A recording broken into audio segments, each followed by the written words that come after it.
Gajananam bhutaganadi sevitam kapita jambupala sarabhakshitam umasutam shoka vinashakaranam namami vigneshvara pada pankajam shadananam kumkumaraktavaranam mahamatim divyamayoravāhanam rudrasya sunam surasainanatam Guham sadaham sharanam prapadye Ya kundandu tushararadavala Ya shubra vastra vrita Ya vina varadenda mandita kara Ya shveta padmasana Ya brahma chuta shankara pravitivir Devai sada pujita Samam patu sarasvati bhagavati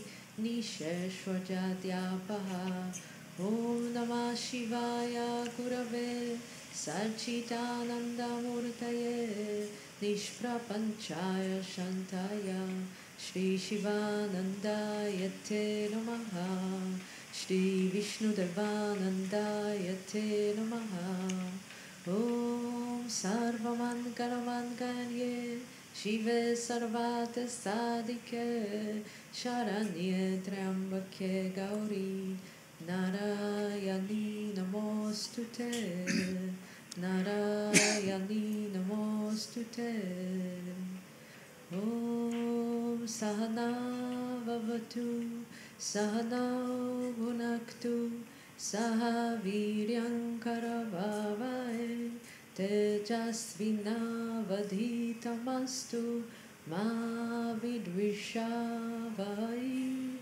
Om Shanti Shanti Shanti Om Peace Peace Peace Om Bolo Sadguru Sivananda Maharaj Ki Jai Om Bolo Swami Vishnu Devananda Maharaj Ki Jai. Let's give a big hand to Krishna Das.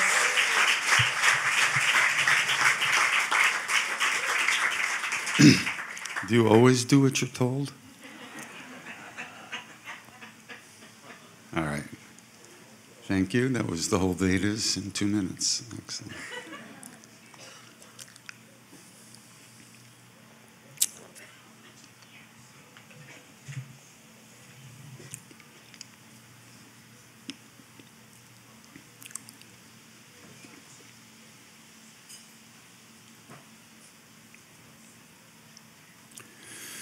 So, anybody have anything to say? Okay, see you later. Okay. Yes, I'm just curious about your first interaction with Maharaj and how you felt at the time, what happened in that interaction, and how you knew that he would be your guru. Okay.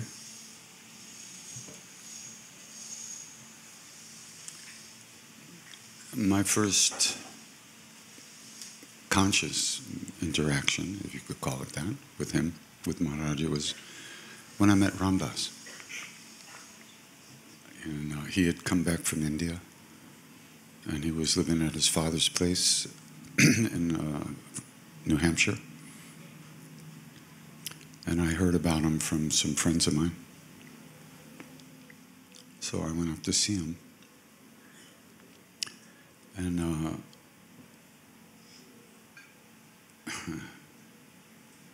well, okay. But the minute I walked into the room where he was sitting on the floor on the other side of the room, leaning back against the wall, and his eyes closed. So the minute I walked into that room, I knew that whatever it was I was looking for was real. And it was in the world, and you could find it. And that was the beginning of the rest of my life. From that moment on, I didn't know what it was or how to find it, but I just knew you know, I had read all the books, all three of the books. We're talking about, you know, the 1500s here, a long time ago. There was just a few books around: Autobiography of a Yogi, Gospel of Ramakrishna, Zen and Japanese cults.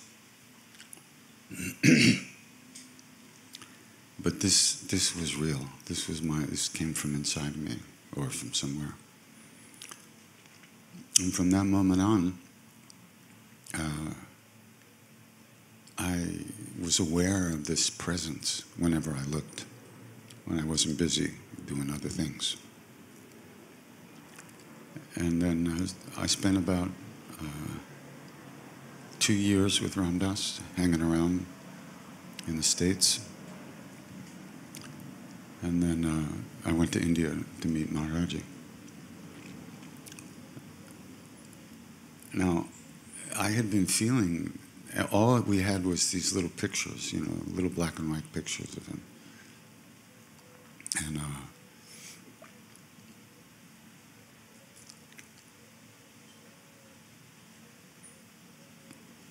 but the minute but I had been feeling him everywhere. It was like the air. So when I first walked into the room with him, it was very confusing because I couldn't figure out how all this got into that little body wrapped up in that blanket. How did that happen? How is it? It was, my mind kind of went like, but he just, that was, we had been, me, Rameshwaras and Danny Goldman, we had gone to India together through London. In those days, you found these really cheap flights, bounced over. And, so we were in London for a few days, and we met Swami Muktananda there. And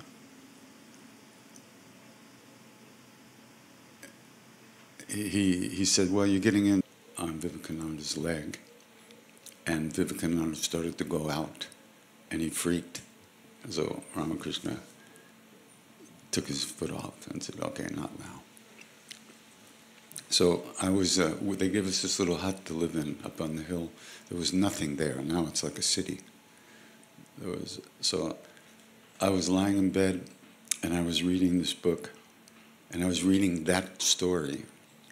And just as I read that Ramakrishna puts his foot on Vivekananda, I started to go out, and the book dropped from my hand. And, oh, before I tell you that. So when we were in London, we walked into the room where Swami Muktananda was, and he immediately turned to us and he said, these boys aren't English. Come here. So he had us sit in front of him, and he said, come tomorrow morning and meditate with me. Like at 4 in the morning. So we didn't have any money. It taken us like 3 hours to walk to this place. So at around 10 o'clock, we walked back. We laid down for about 10 minutes, and we got up and walked back. We got there about 4 in the morning, or maybe it was 6 in the morning. And we were ushered upstairs to his room. And he was sitting on the bed, naked except for a langoti, covered in ash, right? And I went, whoa. And he said, sit down. So we sat in front of him, and he gave us a mantra, and he went to each one of us. So he went in front, and he put his fingers in my eyes, in my eyeballs. And I thought he was going to pop my eyeballs out. He just like this. And then he banged me on the top of the head. And then he sat down again, and don't worry, nothing happened. Until now I'm in that little hut on the hill at his ashram, and I'm reading this book at this point where Ramakrishna is about to put Vivekananda in samadhi. And the book falls from my hands, and I go out, my eyes go up where he pushed them, and then right where he banged me on the top of the head, I went out through the top of my head, and I'm shooting up through space, and I'm looking at the stars, and this is amazing, and I go, wow, this is great, and I'm flying up, it's fantastic, and I thought, did I just take acid?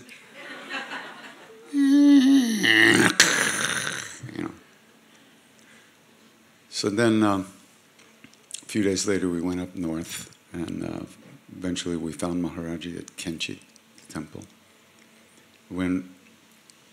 So we came in and we bowed down, and Danny had a picture of Nityananda, who was Muktananda's guru.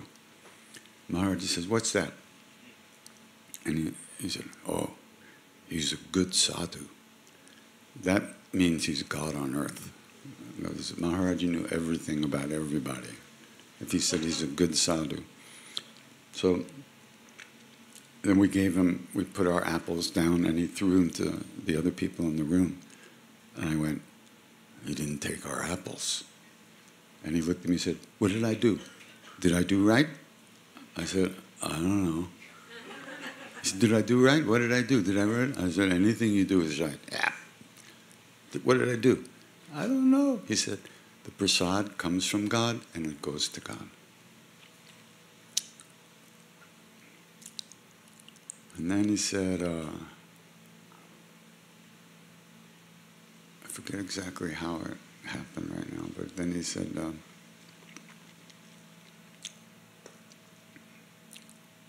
something like, "If you want it, don't take it." I'm working on that. It's only been 55 years or so. And he said, when you have God, because I was wondering, he didn't really accept the apples, I thought, right? He said, when you have God, you don't need anything. And I just looked like, huh? And he said, when you have God, you have no desires. I went, oh. And then he had us fed, and yeah. But it was really a shift, because what happened was I wound up getting very attached to the body, and which caused me a lot of suffering later. But in the meantime, it was pretty good. But yeah, it was somehow it must have been necessary to go through that.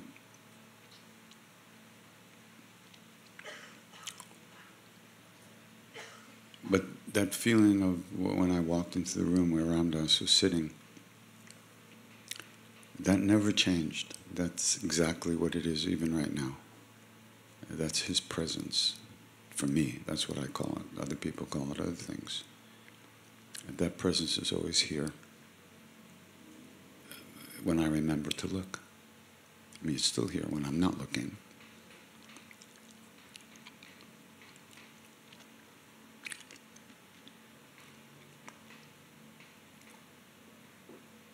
And then he said, come back in like a week. A week?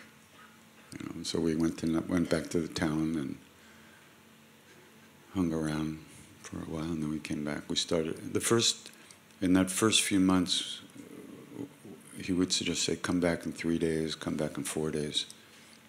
He didn't let us hang out too much at that time.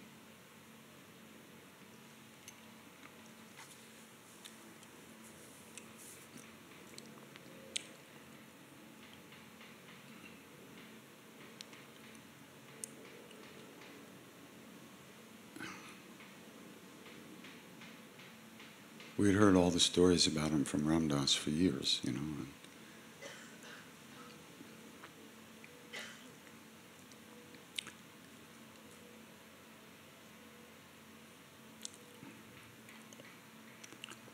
And the feeling was, of course, like I said, it wasn't something new.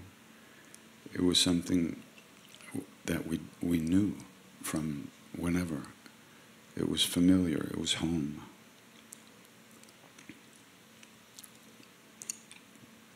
He said to KK was there. KK was one of his old disciples, a friend of Ramdas. He said, these are good boys, and they come from good families. We looked at each other like, what? I don't know Maharaji's qualifications for a good family, but it must be something good.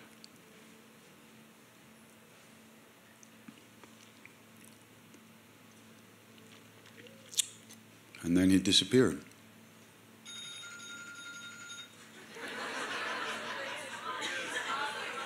Jesus. He always calls me at the wrong moment.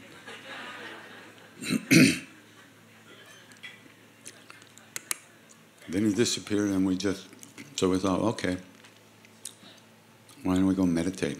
So we went to Bodh Gaya, and we took these Buddhist meditation courses, like 10-day courses. I don't know, we did like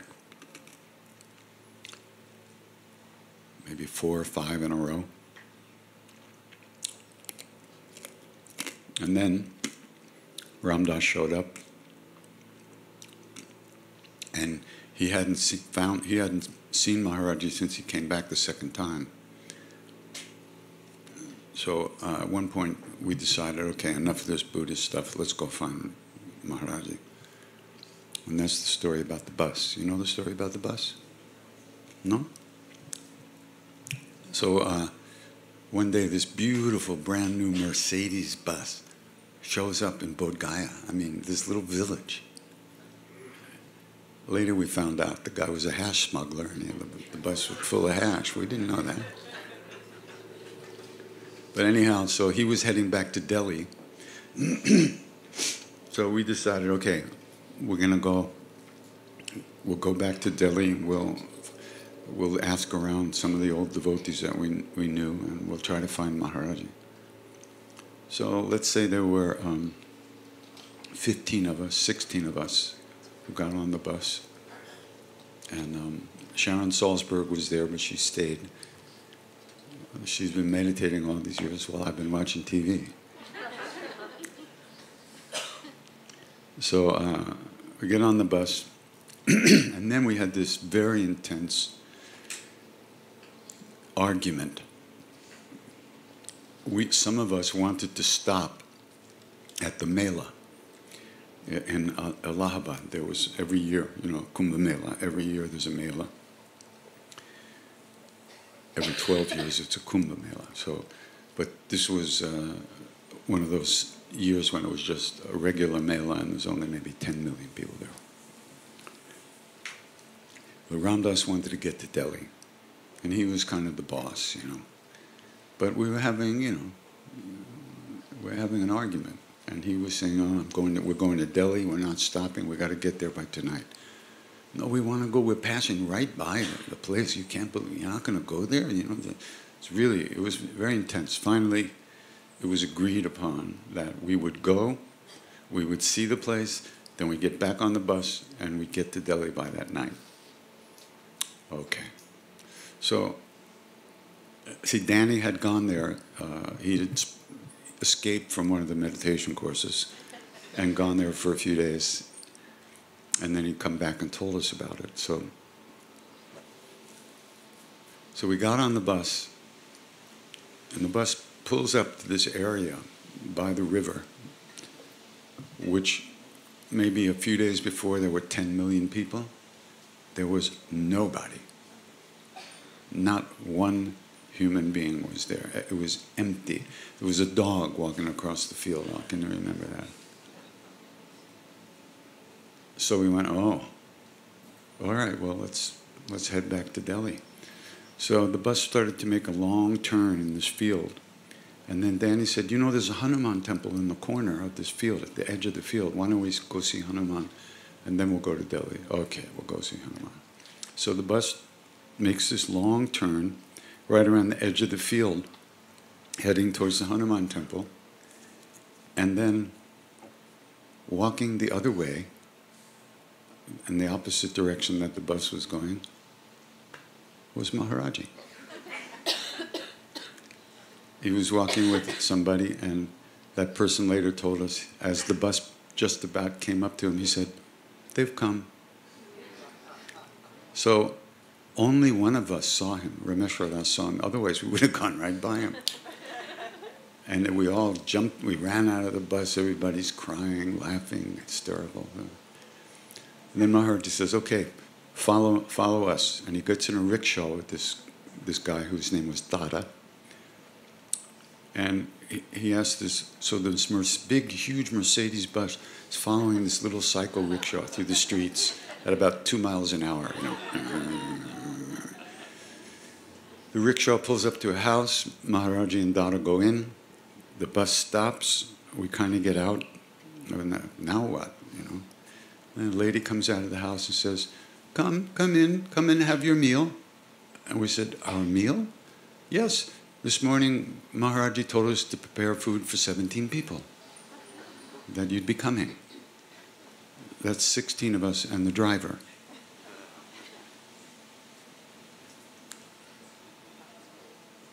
So, who decided in that big argument about whether we should stop or go or straight or not stop?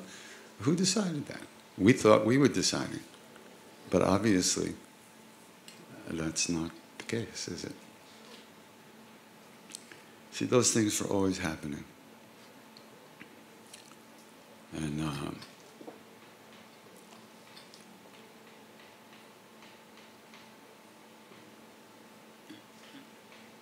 you kind of got used to it. And you kind of relaxed into that space where you had no secrets. He knew everything. And he still wasn't kicking you out. It was very hard to understand.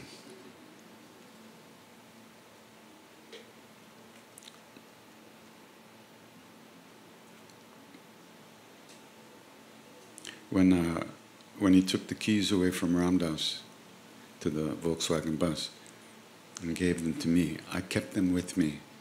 They were never more than like 2 inches away from me, because I wanted to drive Maharaji in the car. But I never said anything. I was ready. So about 9 months went by, and we were in Allahabad, and I'm sitting there. Maharaji just turns and says, got the keys? Huh? Chalo, let's go. Yeah. So we walked out to the Volkswagen bus. Now Maharaji was very short. So Dada was walking with him, and he opened the door, and they opened the door, and he had to throw himself up onto the seat, And as he did that, he bashed his head on the door, the edge of the car. I mean, really hard. I almost shat my pants. I said, Dada, did you see that? And Dada said, he did it on purpose. Just get in the car and drive. That is a real devotee. He did it on purpose. For Dada, anything Maharaji did was on purpose. He knew what he was doing every second. So then I get in the car, and I start driving, and Maharaji goes, watch out, you're going too fast, watch out, there's people over there, be careful. The whole way to the Sangam, like about 20 minutes. Yeah, people coming. And I'm like, driving. We get to the Sangam, stop the car, turn it off. We're there for like a minute. He said, okay, let's go back. And the whole way back, same thing, watch out, there's coming up, people coming in the door, you're going too fast. So we get back to the house, okay. A few days later, see, Ramdas had come back to India the second time after traveling around the world with Muktananda. He had met Muktananda in America, and then Muktananda asked him to show him around, and then they wound up going to Australia and then to India. So he had asked Ramdas to come do a pilgrimage with him in that winter, and Ramdas had agreed. So time came to go, and Ramdas said to Maharaji, do I have to go? Maharaji said, you said you would go, you have to go. So we were sent with him. So I'm driving out of Allahabad, and there's this long turn somewhere, and on one side of the road, the other side of the road, there's a reservoir. And I'm driving, and I'm going too fast. And the bus starts to slide across the road, and the reservoir is right there. We were going right into the water when a huge wind came, like whoosh, and literally the car went about 10 feet back on the right side of the road. And I thought, That's why he banged his head. He did that.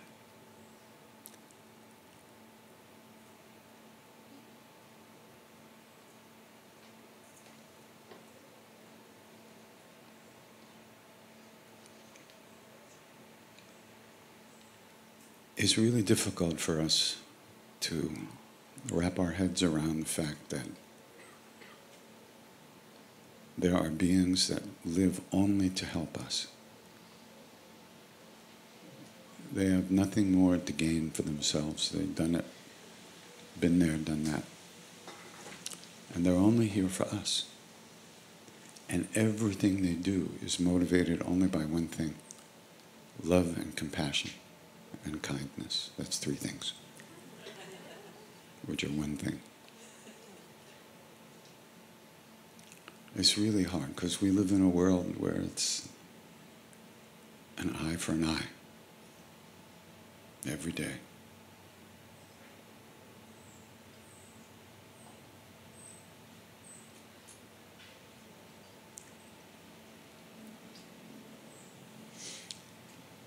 Anybody? Yeah. You told us the story of the name of the driver, but what is the story behind Krishna Das' name? Who picked the name for you? One day, I'd been driver for about 9 months or a year or something like that. And I said, all right, that's it, I guess. I'm driver. I wrote it in my diary that night. Next day we go to the temple. I get called into Maharaj's room. He looks at me and said, Arjun, nay, Krishna, nay, Krishna Das. I said, Krishna Das? Yeah, I'm a Hanuman guy. He just laughed. He said, don't worry, Hanuman served Krishna too. And that's the whole thing. And the story about that is a beautiful story in the Mahabharata, the big war. Krishna is Arjun's charioteer. And every day of the fight, when the fighting was over, Krishna would get down and help Arjun off the chariot because he's the charioteer, that's what he does. The last day of the war, after it was over, Krishna says to Arjuna, okay, every day I've been helping you off the chariot, but today you jump off now and run as fast as you can away from the chariot. So Arjuna does. Krishna steps off the chariot. There was a white flag. All the chariots had a flag, right? There was a white flag with a red monkey on it. The minute Krishna stepped off the chariot, the monkey flew out of the flag and the chariot exploded in 1,000,000 pieces. And Krishna says to Arjuna, he said, Hanuman has been absorbing all the missiles that have been thrown at you. Didn't you notice that in the whole war you never had to change your chariot, where everybody else almost every day had to get a new chariot? In those days they fought with atomic weapons, really, because of the power of the mind. They would shoot an arrow, but they would put a mantra on the arrow. And the one with the most concentration had the most powerful weapon. When two of the same mantras met, the one who had the most concentration and the purest intention, that was the most powerful one.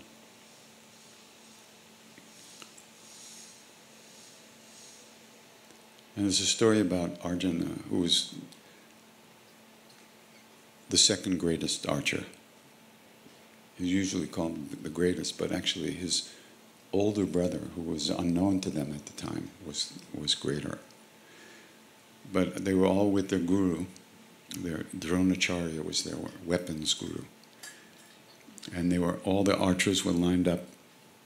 And Dronacharya asks one guy, he said, what do you see?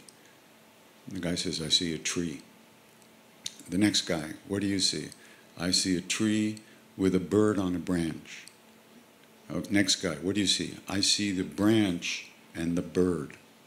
Next guy, I see the bird. Next guy, I see the feathers of a bird. And finally he gets to Arjuna. He says, what do you see? I see a black spot, which was the eye of the bird, which is why Arjuna was the greatest archer. he was beyond conceptual thinking. And he saw a spot. He didn't see the eye of a bird. The target was a spot. And that's what made him the greatest. The second greatest. Yeah. Hi, and thank you for everything. Hold on, Krishna can you does. turn up a little bit? Thank you for everything you teach us here. Thank you so much. First is a song request for tonight. Could it be possible you sing I Want You to Show Me tonight? You can request it. Please, thank you. I'll get it. And the second is, what happened with those times? Are we going to see those times again? Or that's so much power in us humans? Not in this age. This is the age of Kali Yuga, they call it. It's the dark ages. We don't see that stuff these days. Some people are open enough to perceive those kind of things, but most of us, we watch too much TV. We're not open for that. We're not. Our senses aren't purified enough. Our mind is cluttered with nonsense. And for instance, they say that Hanuman won't come, even can't come in his real form, but he'll come in a different form, like a sadhu or you know, one time I was in a delicatessen in my local town. This is when I still ate cheese. So I went in and ordered a cheese sandwich. Then I'm waiting in line to pay for the sandwich, and there was this guy standing in front of me in the line, and it was something about this guy. I couldn't, what is it? And so I kind of like went around like to see his face, like, and he turned away. And I'm behind him. He didn't see me do that, right? I'm like this, and he turned away. So I went, did that happen? So I kind of went around the other side, and he turned away. I couldn't believe it. So then he pays for his whatever he paid for, and I'm there and I'm waiting for my change. And he turns to me and he looks at me and he smiles and he says, "It's not in the eyes, you know." And he turns and walks out, and I'm waiting for my change. And what am I waiting for? And I run out, and there's nobody there. A huge empty street. There was no place the guy could have gone. It was really a trip.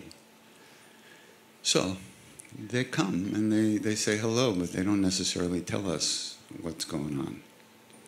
But they say you can't really see those forms at this time because we're too dense. And if we did see those forms, we'd just explode. It'd be over. So, but you know, just work on your concentration. Anything could happen. Yeah, there's somebody here in the front here.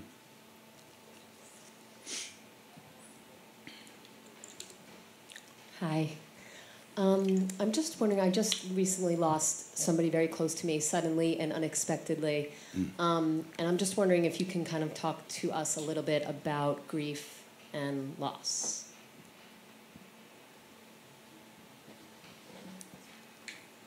Well, we're human beings, you know. So we're fucked.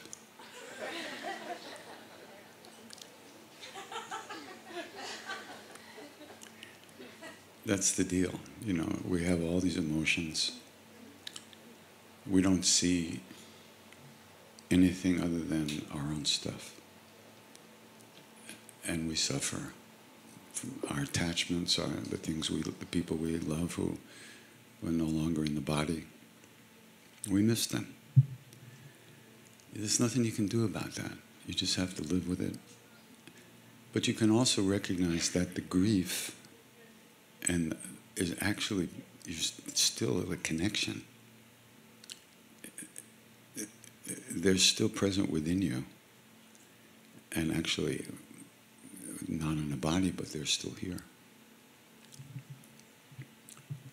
They say that the time of death is written when you're born. And there's no slippage in the system.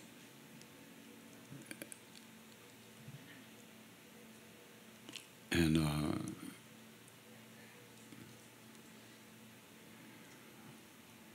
you know, I'm at the age now where every other day somebody's popping off.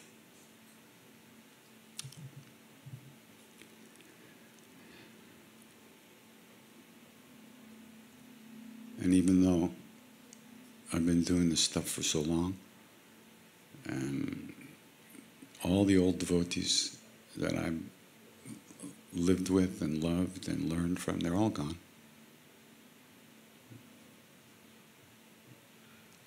I'm the old devotee now.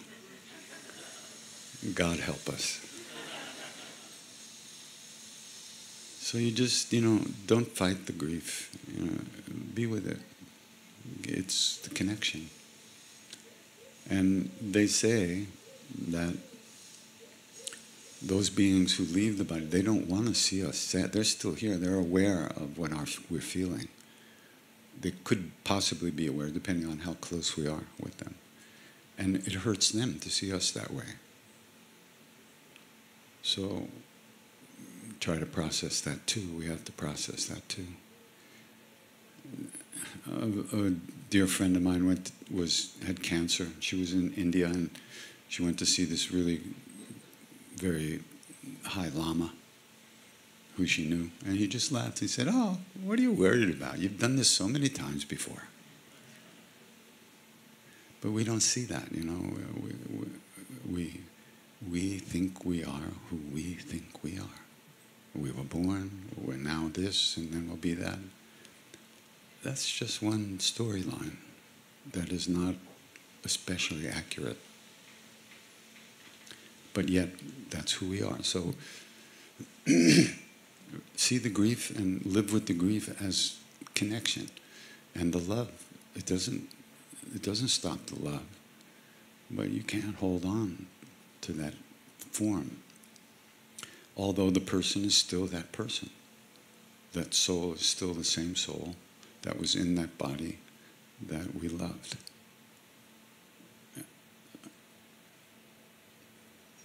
It's just all about love. And you can't pick it up and take it out, it's just there. So might as well find a way to kind of unfold it and include that person. The person's not gone. The body's gone. But because we think we are our body, we think they were their body. And that's what it is. If we knew who we were, we wouldn't have those issues. But we don't. So inside of that, we have to accept who we are and accept our feelings and not try to push them away. They're not wrong. We can learn a lot. But it's very difficult and it's painful. But where are you going to go in this world that it's not like that?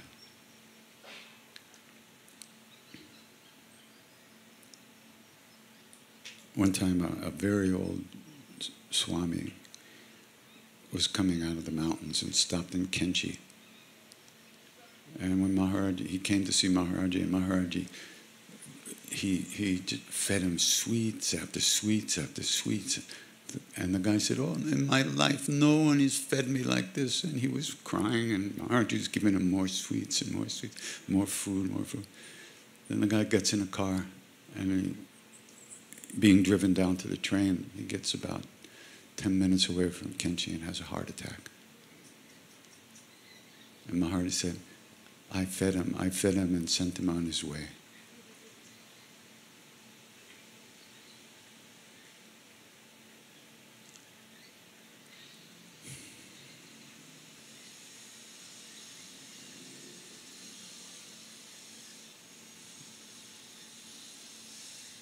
Oh, did you pick somebody? Yeah. Back there. Oh. Thank you.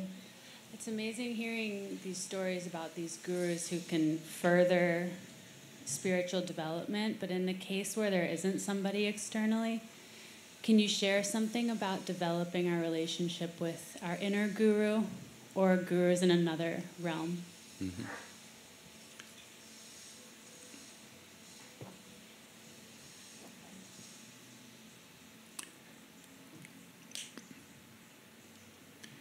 I was with this Lama once, and he was giving a workshop, a retreat or something, and when a woman said to him, "Rinpoche, what happens if you fall in love with your guru?" And he looked at me and said, "Are you crazy?" He said, "You're going to fall in love with the one person in the universe who's promised to destroy you, destroy your ego?" We have the guru thing all wrong, you know. I mean, we think it's like a romantic relationship between two people. It isn't. Guru is not other than who we are. And Maharaji, he knows that. He knows that. I don't know that. And so I get attached to his physical presence.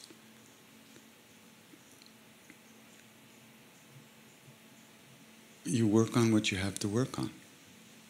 It's not a mystery, our stuff. All we have to do is look, and we see our stuff.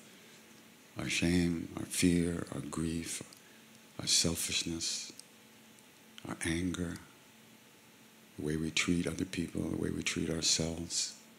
Hey, there's enough to work on. And all that's covering up the guru within. The guru within is your own soul, your own being. And a real guru knows that. And as a result, doesn't want anything or need anything from you. Because they are you.